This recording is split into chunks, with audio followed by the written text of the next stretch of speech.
പൗരാണികതയിലും പെരുമയിലും ദൈവിക ചൈതന്യത്തിലും മുൻപന്തിയിൽ നിൽക്കുന്ന ക്നാവൂർ ശ്രീ കിരാതേശ്വര ക്ഷേത്രത്തിലെ ബ്രഹ്മകലശത്തിന്റെ ഭാഗമായി അരയാൽ കല്യാണം നടത്തി.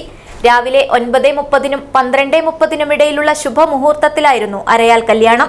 അത്യാധുനികവും ലോക നിലവാരവുമുള്ള ഫർണിച്ചറുകൾ വമ്പിച്ച വിലക്കുറവിൽ നിങ്ങളുടെ വീട്ടിലേക്ക് എത്തിച്ചു നൽകുന്നു. ബെഡ്റൂമോ, ലിവിംഗ് റൂമോ, ഓഫീസോ, സ്റ്റുഡിയോയോ ഏതൊന്നിനെയും ഭംഗിയാക്കാൻ ആർട്ടിക് ഫർണിച്ചർ ഇന്ന് തന്നെ സന്ദർശിക്കൂ. Arctic furniture, Kasaragod, Uppala, Mangalore, Kanhangad, Vadakara.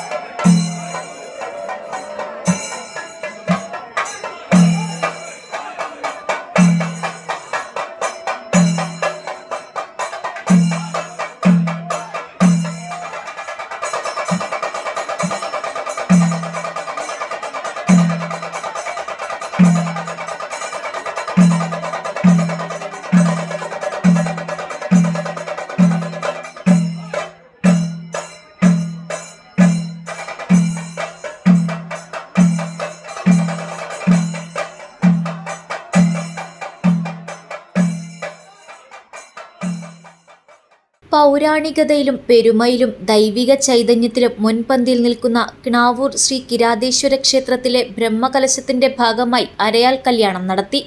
രാവിലെ 9:30-നും 12:30-നും ഇടയിലുള്ള ശുഭമുഹൂർത്തത്തിലായിരുന്നു കല്യാണം. ബ്രഹ്മ, വിഷ്ണു, മഹേശ്വരൻ മൂവരുടെയും ചൈതന്യം ഉൾക്കൊള്ളുന്ന വൃക്ഷമാണ് അരയാൽ. ഇതിൽ വിഷ്ണുവിന് പ്രാധാന്യം നൽകുന്ന ചടങ്ങാണ് അരയാൽ വിവാഹം. ലക്ഷ്മി ദേവിയുടെ ചൈതന്യം ഉൾക്കൊള്ളുന്ന ആര്യവേപ്പിനാണ് വധുവിന്റെ സ്ഥാനം. മഹാവിഷ്ണുവും ലക്ഷ്മി ദേവിയും തമ്മിലുള്ള വിവാഹവേളയിൽ 30 മുക്കോടി ദേവകളും പുഷ്പവൃഷ്ടി നടത്താൻ എത്തും എന്നാണ് ഐതിഹ്യം. അരയാൽ കല്യാണ ദർശനത്തിനായി നിരവധി ഭക്തജനങ്ങളാണ് ക്ഷേത്രത്തിലേക്ക് ഒഴുകിയെത്തിയത്. News bureau, Nileshwaram.